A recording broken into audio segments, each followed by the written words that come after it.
Hello everyone, this is Vaibhav and you are watching my channel maths Giri with Vaibhav. तो last video में हमने देखा था एक्सरसाइज 10.2 का क्वेश्चन नंबर 3। इस वीडियो में हम देखेंगे क्वेश्चन नंबर 4। तो without wasting much time let's begin with the question. Question number 4 क्या कहता है आपको? Prove that the tangents drawn at the end of a diameter of a circle are parallel. ठीक है, तो आपको क्या प्रूव करना है कि एक सर्कल है सपोज और एक डायमीटर है इसकी। ठीक है, सपोज ये ए बी इसकी डायमीटर हो गई, ओ सेंटर हो गया। ठीक है, और इससे पास हो रही है टेंजेंट। ठीक है, सपोज ये हो गई पी क्यू और ये हो गई आपकी आर एस। ठीक है, ये टेंजेंट है आपकी पी क्यू और आर एस।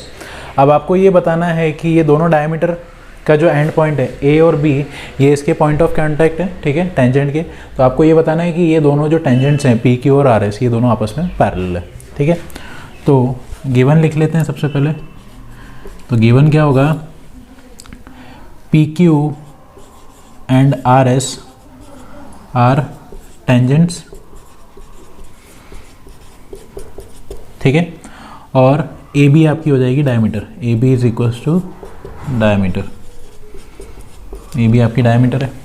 ठीक है, प्रूफ क्या करना है? टू प्रूव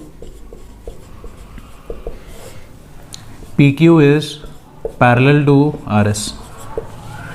ये आपको प्रूफ करना है कि पी क्यू और आर एस पैरेलल है। प्रूफ देखते हैं। ठीक है, अब हमें ये पता है कि ओ बी जो होगी वो परपेंडिकुलर होगी पी क्यू पे। क्यों? क्योंकि radius and tangent are perpendicular to each other. ठीक है, तो ये हो गई हमारी इक्वेशन 1। अब इस इक्वेशन 1 से हम ये बता सकते हैं कि ये जो एंगल है हमारा, ठीक है, O B Q is equal to 90 degree होगा, क्योंकि O B is perpendicular to O P Q. तो angle O B Q is equal to 90 degree. ठीक है, इसकी जगह हम इसको दे देते हैं एंगल 1, इक्वेशन 1। ठीक है, सिमिलरली ओ ए भी परपेंडिकुलर होगी आर एस पे। ठीक है, radius and tangent are perpendicular to each other. Radius and tangent are perpendicular to each other. ठीक है, तो इससे हमें क्या मिल जाएगा कि एंगल ओ ए आर भी 90 डिग्री का होगा। तो angle O A R is equals to 90 degree.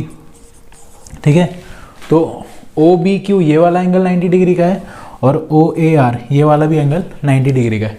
अगर हम इसको देखें तो ये ऑल्टरनेट इंटीरियर एंगल जैसा दिख रहा है। ठीक है, ये दोनों एंगल जो हैं वो ऑल्टरनेट इंटीरियर का पैर बना रहे हैं।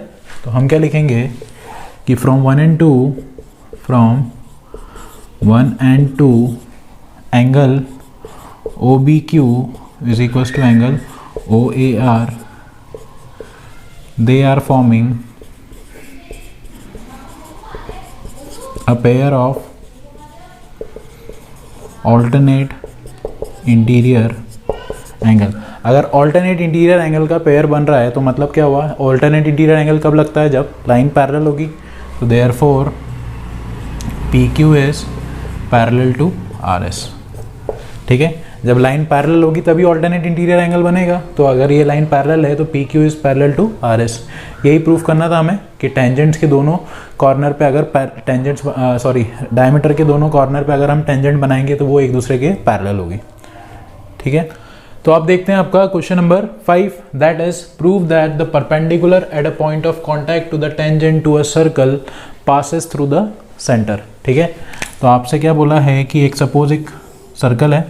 ठीक है, और ये एक टेंजेंट है, ये इसका पॉइंट ऑफ कांटेक्ट हो गया आपका P, टेंजेंट होगी आपकी A। ठीक है, और आपसे बोला है कि ये हो गया आपका सेंटर हो गया सर्कल का। ठीक है, और इसने बोला है कि जो परपेंडिकुलर होगी टेंजेंट के ऊपर, ठीक है, वो पॉइंट ऑफ कांटेक्ट पे अगर जो परपेंडिकुलर बना रही है, ठीक है, वो सर्कल के सेंटर से ही पास होगी लाइन। ठीक है, आपको ये प्रूफ करना है कि ये जो इसके ऊपर परपेंडिकुलर लाइन बनाएगी वो सर्कल के सेंटर से ही पास होगी। ठीक है, तो ये प्रूफ करना है तो हम इसको कैसे प्रूफ करेंगे? क्वाड्रेटिक मेथड से। ठीक है, क्वाड्रेटिक मेथड से कैसे प्रूफ करेंगे? सपोज हम मान लेते हैं कि एम पॉइंट है जो कि सेंटर नहीं है सर्कल का। ठीक है, सपोज यहाँ से पास हो रही है वो परपेंडिकुलर। ठीक है, तो गिवन क्या क्या दे रखा है पहले तो वो देख लेते हैं। तो given a circle with centre O, ठीक है, सर्कल है जिसका सेंटर ओ है, ठीक है, और ए पी एक टेंजेंट है, A P is a tangent, ये दे रखा है आपको, ठीक है। अब प्रूफ क्या करना है, टू प्रूव कि जो परपेंडिकुलर होगी, perpendicular on A P passes through O, ठीक है, जो भी परपेंडिकुलर बनेगी पी के ऊपर, ए पी के ऊपर, वो ओ से पास होगी, ठीक है, ये प्रूफ करना है। तो इसको हम प्रूफ करेंगे कॉन्ट्राडिक्ट मेथड से, ठीक है। तो मान लेते हैं कि let perpendicular on A P passes through M, ठीक है, मान लेते हैं कि हम एम से पास हो रही है परपेंडिकुलर, ठीक है, और इसको भी ज्वाइन कर देते हैं हम। तो अगर एम से परपेंडिकुलर पास हो रही है तो angle M P A is equals to 90 degree, ठीक है। अभी हमने देखा कि मान लिया कि परपेंडिकुलर जो ए पी पे आ रही है वो एम से पास हो रही है, तो एम से पास हो रही है तो एम पी ए 90 डिग्री होगा, ठीक है, इसको हम देते हैं 1। और हमें ये पता है कि ओ पी रेडियस है, ठीक है, वो जो सेंटर से लेके सर्कल के एंड तक जाएगी कोई भी लाइन तो वो रेडियस ही कहलाएगी, ठीक है, ओ पी रेडियस है और रेडियस है और ये ए पी टेंजेंट है, ठीक है, तो रेडियस और tangent are perpendicular to each other, तो O P is equals to radius, तो angle O P A is equals to 90 degree, ठीक है।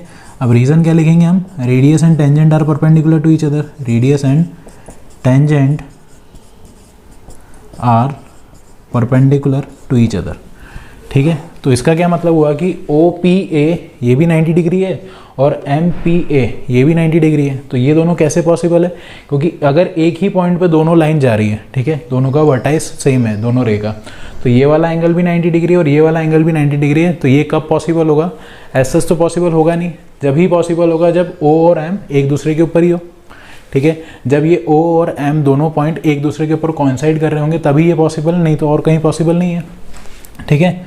तो angle OPA is equals to MPA, ठीक है, फ्रॉम 1 and 2, फ्रॉम 1 and 2 ये दोनों एक दूसरे के इक्वल आ गए, ठीक है। तो इट इज़ ओनली पॉसिबल, कब पॉसिबल होगा ये, when O and M are coincide, ठीक है, जब ही पॉसिबल होगा जब M और O दोनों एक के ऊपर एक ही हो पॉइंट, ठीक है, कोइंसाइड करेंगे तभी ये पॉसिबल है, नहीं तो और किसी केस में पॉसिबल नहीं है, ठीक है। तो therefore perpendicular on AP passes through O, ठीक है, हैंस प्रूव्ड। यही प्रूफ करना था हमें कि जो भी परपेंडिकुलर होगी एपी पे वो ओ से पास होगी, तो वो प्रूफ हो गया, ठीक है। तो इसी के साथ आपका क्वेश्चन नंबर 5 कंप्लीट होता है। Will be doing question number 6 in our next video. अगर ये वीडियो आपको अच्छा लगा हो तो please do like it and share with your family and friends, and for more such videos please subscribe to my channel maths Giri with Vaibhav. Thanks for watching this video, thank you, have a nice day, thank you.